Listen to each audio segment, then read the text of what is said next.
Hello, welcome back to Lady Lovestead Reads. My name is Jessica, this is Pi, and this is my March 2022 reading wrap-up.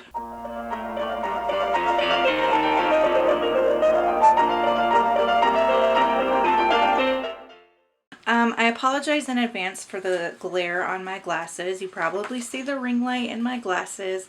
I don't know how to fix that right now. It's raining outside, so it's kind of dark, so I need the ring light. It is what it is. Alright, I've got my reading journal here. We'll go through some basic factoids about my reading this March. Pi is loving on y'all. You can't see it, but she is licking the camera right now and rubbing her nose on it. So she says hello. Hope you're doing well. Were you saying hi to our friends? Yeah, you're a good girl. In March, I read a total of 9 books and 2,640 pages. 2 of the books were middle grade, 2 of the books were YA, 1 of the books was new adult, and 4 of them were adult. 5 books were fantasy, 1 romance, 1 mystery, and 2 nonfiction. For star ratings, I had 1 1-star, 0 2 stars, 3 3 stars, 4 4 stars, and 0 5 stars. If you've been here for a while, you know that here at the Lovestead we read a good combination of both the dark and twisted and the light and cozy. So for March books, let's start with the dark and twisted. Promised Neverland, Volume 13 by Kayusha Rai and Demizuka Posuka Demizu.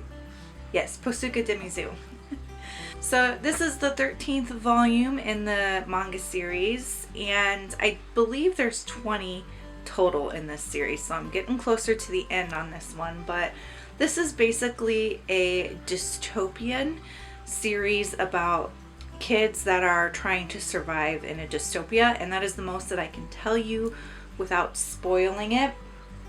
I rated this one 4 stars.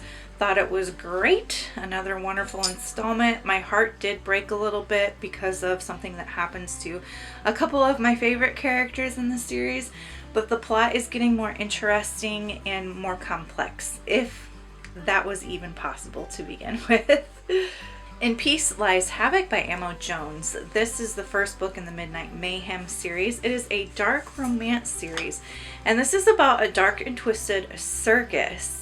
And the circus is run by members of the Romanian mafia, and they kidnap people to perform in the circus. So the main character, Dove, is kidnapped. She's a dancer, so she's kidnapped and taken into this circus to be a performer. And there is a connection with her and her family and the Romanian mafia that you figure out as the story goes along. And the love interest here, his name is King, and he is part of the Romanian mafia family. And Dove is actually one of his assignments. And this was so good. I really, really like this book, and I'm absolutely going to be continuing this series. This is a book that I had checked out on Kindle Unlimited, so if you want to watch the video where I share with you what I currently have out on KU, that video is right here. Bing! And this book was so much fun. The dark circus vibes were fantastic. The love, in the development of that relationship, was really interesting. It played a lot on memory and unreliable memory and lost memories coming back. It's so good, and I'm really excited to read the rest of the books in this series. In this book, there's 5 brothers, and I'm hoping that the future books will cover each of the brothers. They're not really brothers, they're members of the mafia families, so they're not related in blood, but they are related in duty, I guess you could say. So that book I gave 4 stars out of 5. Living Dead in Dallas by Charlene Harris. I was about to say Suki Stackhouse, but it is the Suki Stackhouse series. It's not written by Suki Stackhouse. The Suki Stackhouse series is the series of books that the television show True Blood is based on. This was book 2, and in this one, Suki ends up going to Dallas doing some work for Eric, and things go very awry, as they always do with Miss Suki. And in the very beginning of the book, someone is murdered. And the person who is murdered is someone who plays an integral role in the community at Bontemps, which is where Suki lives. So I think something that I found kind of distracting about this book is this person is murdered, and then Suki goes to Dallas, and she's in Dallas for the majority of the book, and you don't learn anything more about that murder until she comes back toward the very end. So it kind of like, what do you call it? It kind of bookends the story rather than being the story. And to me, with that character being such an important person within the community, I was surprised that more of the focus wasn't on that murder. But the time that Suki spends in Dallas is interesting. Here's where we get to see the Fellowship of the Sun Church, which is essentially a vampire hate group, and how that group is like navigated and managed. And that was a really interesting look at something like that. Like, something I think Charlaine Harris does really well with this series is she illustrates what might actually happen in a society if vampires did come out as real. Because at least here in the United States, we aren't exactly like a hippy-dippy love everyone kind of culture. I like to say that in America we practice equal opportunity hatred. Like, if your group of people hasn't been hated yet, just wait, your time is coming. And so I think that these books really do a good job of showing the ways that vampires would be dealing with discrimination and exoticism and all this other stuff, and in a really entertaining way. So what did I end up giving that one? I ended up giving Living Dead in Dallas, it was 4 stars, which surprised me because honestly, part of me expects to not like these books, but I was pleasantly surprised that my compile rating of Living Dead in Dallas ended up being as high as it was at 4 stars. Well, hello, Elle. This is Elle. If you don't know, Elle is named after a character in the manga series called Death Note. All right, let's move on to the light and cozy category of literature. Ikigai, and I can't remember who the author of this is. It'll be in the description box down below. But Ikigai was icky gross. This book was problematic. So Ikigai is a Japanese concept of the things you're good at, the things you love, and the things that contribute to society intersecting to create your purpose. And I was really excited to explore that particular concept more in depth because it's something that I speak to my students about a lot as they're thinking about career decisions. What this book doesn't do is cover that in depth. What it does do is give you a mishmash smorgasbord of various Asian practices and ideologies and religions, but it does it in this weird cherry-picking way and in this very westernized, exoticizing way where it just gives you the white person's version of what Taoism is. Or, it was so problematic. It was so problematic. I felt like it really whitewashed all of these traditions that deserved more than a couple of pages of explanation, and it mishmashed it all together into this sense of living a better life. But then the advice that they give in addition to that is so lame. It's so lame. It's eat healthy, de-stress, have a community. Really, you're gonna write a book that has that information in it and it doesn't have anything to do with the actual title of the book? And then there's a whole nother book series.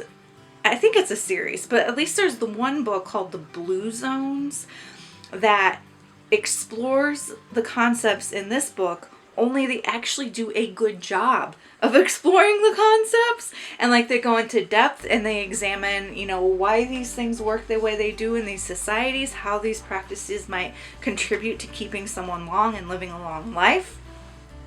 And I felt like it was Diet Blue Zones. is what it was trying to be. It was like the Blue Zones books, only the light version. And it was terrible. It was absolutely terrible. I don't know why it was even published. And I gave it 1 star. Exile by Shannon Messenger. I did an in-depth reading vlog about my reading experience of this and the next book, Bright Storm by Vashti Hardy. And if you want to watch that vlog, boom, there's the link to it right there. I very, very much enjoyed Exile by Shannon Messenger. This is book 2 in the Keeper of the Lost City series. It is a middle grade fantasy series. And this is about Sophie, who is an elf. And so she lives in this elfin realm, and she has telepathy and like mind magic, basically. So like she can like read people's thoughts, and she can like project things into other people's minds and do these things called brain pushes. And in this book, they have discovered a new creature called an alicorn, which is a flying horse that's like a unicorn with wings. And so her guardians, Grady and Edeline, have taken the alicorn back to their animal refuge where she lives. Grady and Edeline are her like adopted parents, so they take the alicorn back, and they're going to rehabilitate the alicorn. And then a whole bunch of other stuff happens in this book that I can't tell you a whole lot about because of spoilers. But I will say that this was pretty hard hitting compared to the first book. So the first book's a little bit more world building, a little bit more light, fluffy, kind of childish. And I don't mean that in a bad way, because these are children's books. So more childish content. But in the second book, we really get into some dark themes and ideas, and some parts of the story tore me up emotionally. And some of the things that happened to the characters in here were really heartbreaking. But then it kind of is resolved at the end in ways that still leave you feeling okay at the end of the book. I felt a full range of emotions when reading this book, from joy to anger to fear to sadness, and it was such an experience. It is a longer book. It's a longer middle grade. All of these tend to be pretty long, and I think they get longer as they go. So this one was like 500 and some pages. I think the next one's like 600 and some pages. But honestly, it didn't feel like that long of a read. It felt pretty fast. I felt like I got through it quickly. And I actually did, considering the page count, get through it relatively quickly within a week, even less than a week, because I read 2 books in that week. So don't let the page count scare you, because it's an easy read and it does go by quickly. I very much enjoy this, and I will be continuing this series. And I gave Exile 4 stars out of 5. The next book I read in that vlog was Bright Storm by Vashti Hardy, and this is a middle grade fantasy with steampunk elements in it. I would say it's almost middle grade sci-fi too. And in this book, Arthur and Maud are the 2 main characters. They are twins, and their father goes missing on an expedition, because they live in a community where there's a lot of adventuring and expeditions and exploring that happen on these ships called airships, which could be like the equivalent of a blimp or a hot air balloon in today's world. So they're taken in by a family who treats them like crap. And then they get invited to go with Harriet Culpepper on an airship exploration mission. So they all want to go to South Polaris, which is just an area that people haven't explored yet. So it's like a race to South Polaris. And all kinds of things happen between the different ships that are in this race. They meet new creatures. They figure out what happened with the dad. And it's very, very, very, very fast paced. This book is very beloved by a lot of people, especially a lot of people on BookTube who read middle grade. This is like an all-time favorite for a lot of people. But for me, this book didn't really work. It was so fast-paced that we didn't really have a chance to like get to know the characters enough to feel attached to them, at least for me. And when I can't feel for a character, I am not invested in the story. The plot can be the most exciting plot on the planet, but if I don't care about the characters, it doesn't matter at all. I want to be able to feel the emotion that comes along with different plot twists and things, that to really make it worth reading to me. And there just was not a lot of development of the characters. There also was not a lot of world building, in my opinion. I felt like Vashti Hardy gave us just enough to know what was happening and nothing more, but I really wanted a richer, more robust sense of the world. because again, I think it would have helped with the reading experience and helped me feel immersed in the story a little bit more. I think this would have been a better book if it were a bit longer. It is a pretty short one. So I think it would have done her a favor if she'd taken a little bit more time with things like world building and character development. Overall, I gave this book a rating of 3 stars, but I don't think I'll be continuing the series. King of Scars by Leigh Bardugo. I have been reading this book probably since January as a buddy read with my friend Johara over at the Witchy Reader, and I decided to DNF it this month. I was going to put myself in a reading slump if I tried to push my way through it. It just wasn't engaging to me. This book was very political compared to the other books in the Shadow and Bone universe, and I just couldn't get into it. Even though Nikolai is my favorite character, this book just dragged for me, and I would read a chapter and feel exhausted afterwards and just like very bored. So I did decide to DNF it. I will continue watching the TV show with Johara because I'm having a blast with that, and I think I would probably like the storyline in King of Scars better in a TV show than I would trying to sit down and read it. And it's another big book. It's like 500, 600 pages, and I couldn't do it. So I DNF'd it this month. Latte Trouble by Cleo Coyle. This is a cozy mystery. It is book 3 in the Coffee House Mystery series by Cleo Coyle. In this book, one of the customers at the coffee shop is poisoned during Fashion Week. So Fashion Week is happening in New York City, and the coffee house is hosting a particular designer who designed her jewelry line all around coffee themes. And at the party, someone was poisoned and died, and then one of the baristas gets charged with the murder, Tucker. So of course, Claire Cozy, the owner of the coffee shop, is on the case. She is the amateur sleuth in this series, and she really goes into figuring out what happened, who poisoned the drink, and why, because she wants to free Tucker, which I wanted to as well. Tucker's one of my favorite characters in this series. So this one was fun. I always learn so much about coffee from this book series. So if you like coffee and you want to know more about like how coffee is roasted, how it's grown, how it's harvested, different types of coffee, different areas of the world that grow different types of coffee, you might really like this series because I always learn so much about coffee from it. And then she's including recipes in these books too for like how to make a certain drink or how to make a certain dessert using coffee. So I haven't tried any of those recipes yet, but I'm hoping to get to that at some point here. And Latte Trouble, I ended up giving 3 stars. It was a solid book. I figured out on page 38, though, who the killer was, and I was correct at the end. And that was a little bit disappointing, but cozy mysteries, and I've said this many times before, I don't necessarily read a cozy mystery for the plot. I read a cozy mystery for the cozy atmosphere and the setting.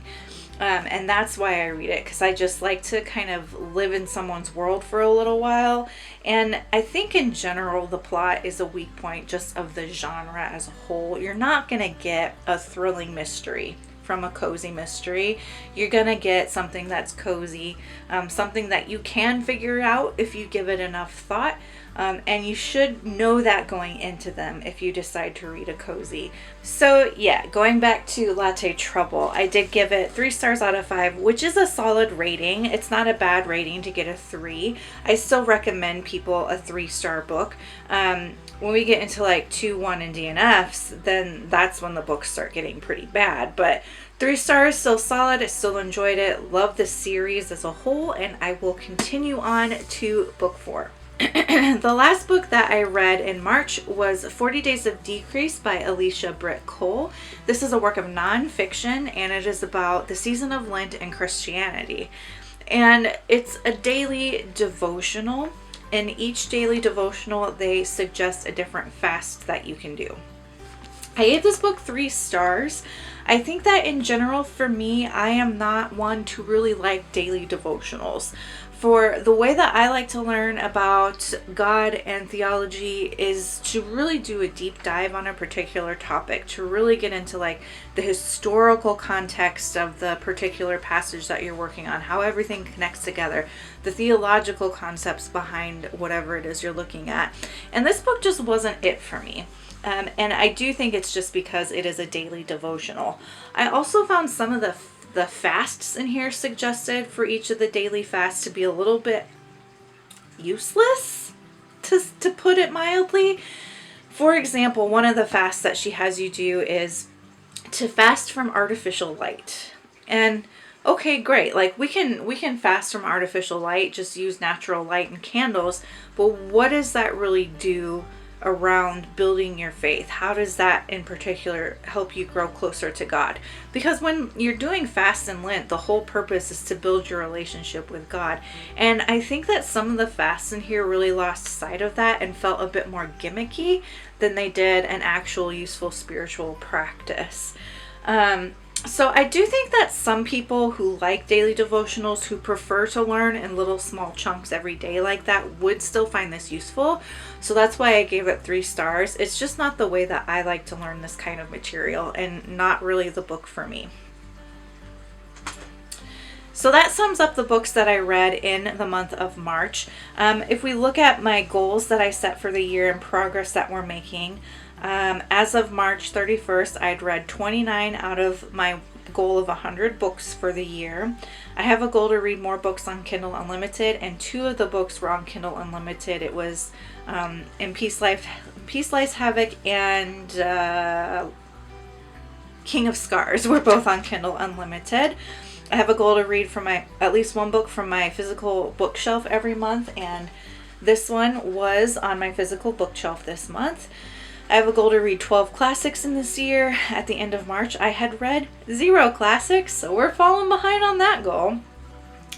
For my Serious About Series challenge, I did read 3 books, moving me forward in the book series I'm reading. One was King of Scars. I wanted to read that duology and DNF'd it, so it still counts as part of my Serious About series. The other was Latte Trouble, because the Coffee House Mysteries is on my SAS list, and Living Dead in Dallas, because the Suki Stackhouse series is on my SAS list as well. I did do one buddy read this month, which was the King of Scars. So that's how we're doing on goals for the month. My favorite work of fiction for the month of March was In Peace Lies Havoc by Amo Jones. That scored a 8.57 on the Cawpile system for 4 stars.